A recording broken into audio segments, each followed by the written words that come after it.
different. Yeah, I almost wasn't able to get leave. I was the last slot to get picked to go home. The last slot. Yeah. So it was kind of a lottery kind of Yeah, thing, there's a certain amount of people who can leave because people have to stay on a base to right? guard it Right. or answer calls and whatnot. Okay. And I was one of the last people to be able to go home. That's pretty neat. Yeah. So you did basic training. Where did you do basic training? I did basic training in Fort Benning, Georgia. And then where are you now? I'm in Fort Stewart, Georgia. Where is it? Hinesville, that's where it's at. Okay. Are you, well, first tell us a little bit about what basic training was like. Oh, it was a lot of hurry up and wait. Okay, so, And then excuse me, I'll say, so basic training was like, basic training was like hurry up and wait. You get to a spot, you wait, and well, at first it was, and then they tell you what to do, when to do it.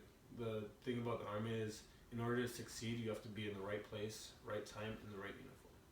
can you explain that a little bit? I don't understand. So, right place. So you have to be in the right place to like. I don't know how to. You have to be in the right place in order to go further in the army, and right time. So you have to be there on time, and not like you be somewhere at 9 o'clock. You be there at 9 o'clock. You have to be there like 15, 30 minutes earlier prior to 9 o'clock, and right uniform. So if we do PT in the morning, which is physical training, we have to be in PT shorts, PT shirt, and you can't show up there in like your uniform, and you might get in trouble. You're gonna start pushing, so push-ups. So So what's your daily physical routine like, or what was it like? I still do it in the morning. I wake up around 4:30 is the official time I wake up. I try to set my alarm for 4 o'clock, but after that I normal shower, get dressed, then we go out to first formation. First formation is like a preview of what we're going to be doing today, and then after first formation we do PT. PT we normally do like a 4 mile run. Sometimes we do CrossFit training, push-ups, sit-ups, various stuff. The platoon sergeant, he runs PT normally. Sometimes we do break it down to squads, so then we're getting to know our battle buddies better, building that chemistry. After we do PT, we come back, we get debriefed, and we go and get changed for the day. Did you feel you were pretty physically fit to just start in? Going in there, I feel I had a better head start than most people in my basic. There are a few people who clearly, like, we have to take an APFT test, and it's, so the best you can get is a 300 before you go into the extended scale, and there was a couple people who had 300 that I wasn't able to get, but I'm still working towards it. Wow. So what was the first thing you noticed upon your arrival? What was it like? Going there, when I first went there, we got off a bus and we got into a big rock pit, and they had us take our bags off, pick them back up, take them off, pick them back up, and left and right there was just straps breaking, and we had to hold them out in front of us, hold above our heads. So, what did you think of this? when I first got there, I thought it was going to be horrible, and I thought I was just going to die, but ended up persevering through it. And the thing that got me through it was one, family, and thinking about why I started every day, constantly thinking about why I started and what I'm doing. Why did you start, Messiah? I wanted to give back to the community, give back to the country who gave so much to me. Tell a little bit more about how the family influenced you too. When you were thinking family, what? Well, so like we did a rifle marksmanship, and in order to do good, we have to qualify with in-force, and the highest you can get is a 40. I got a 35.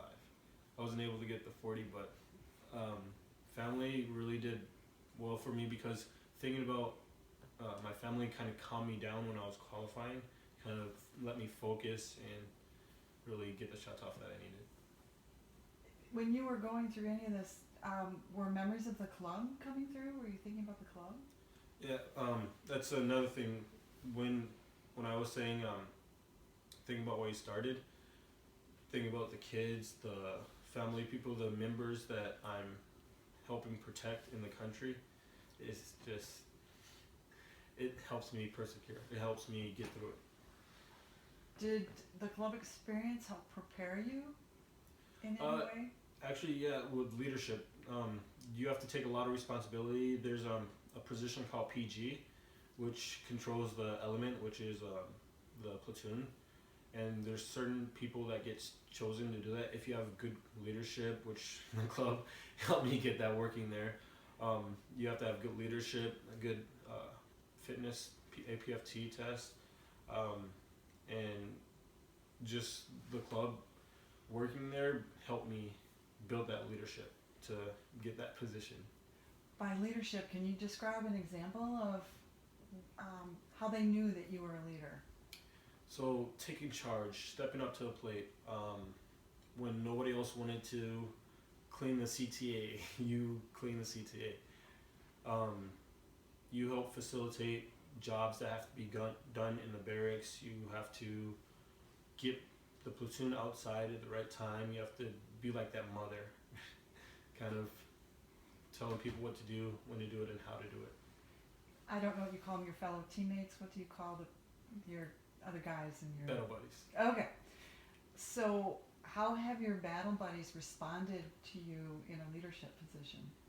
At first, it was a little shaky because everybody wanted to be a leader. Everybody wanted to kind of step up and be that bigger person. But eventually, I gained their trust by doing what I have to do and not getting smoked all the time. So, if we do something wrong, drill sergeants tell us to start pushing, which is start doing push-ups, and then they start talking and then they leave us there, and they walk away and come back, and we would have to do that for hours. Like, I can remember one time, we were in the CTA, and somebody walked outside without their PC on, patrol cap. We have to wear it all the time when we're outside. Somebody walked outside without it on, so drill sergeant called everybody out in the company. That's 4 platoons with 52 people in each platoon. Everybody had to do push-ups, and it just went on. I think it was an hour and 30 minutes. That's how long it went on for. So we did jumping jacks, sit-ups, push-ups, V-ups, anything, like, and everything. It was horrible. So this one guy will never, or none of you will ever work out without your campfire. Right? Oh wow! Tell me how you experience trust and how they build trust among another of you. Okay, so one of the drills that we have to do is a battle team live fire and battle team blanks, and we have to rely on each other to say, cover me while I move out, I got you covered. If we can't hear each other, we don't move and we end up getting in trouble. That's how somebody gets hurt. So we have to trust each other to actually yell it out loud and sound off with move out, I got you covered. So at this point, I know you're still early in. If you were able to come back to the club, which you will be someday, what would you tell the kids about? What would you know? If I was able to come back to the club, I'll tell everybody to keep pushing and get through whatever they have to, like, to get through whatever they're going through right now, and eventually everything gets better. And the club helps you out no matter what the circumstance is. When you say the club helps you out, are you thinking specific people or programs or other kids or? Programs, people, there's individual help that you can get. You can talk to, like Stephanie, she can talk to you for hours and get on that personal level and help you, whether it's communicating, bullying, or whatever's happening at school. She gets on that personal level and just talk you through it and help you, what's the word? Help you kind of get past it or solve the problem. Have you had an opportunity with a battle buddy to, actually get on a more personal level and help them walk through something?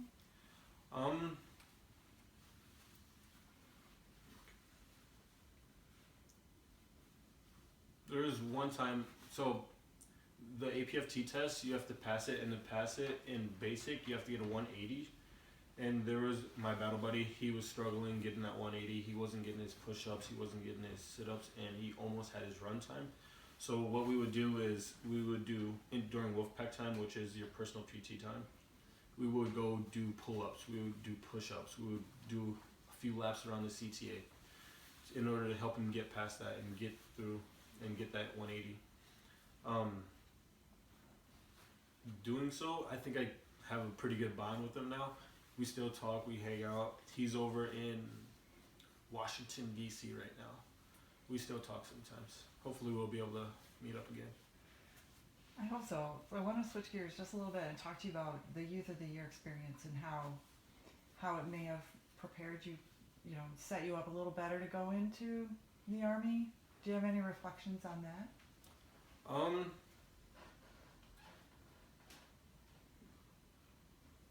One thing that the Youth of the Year kind of helped me with was presenting myself.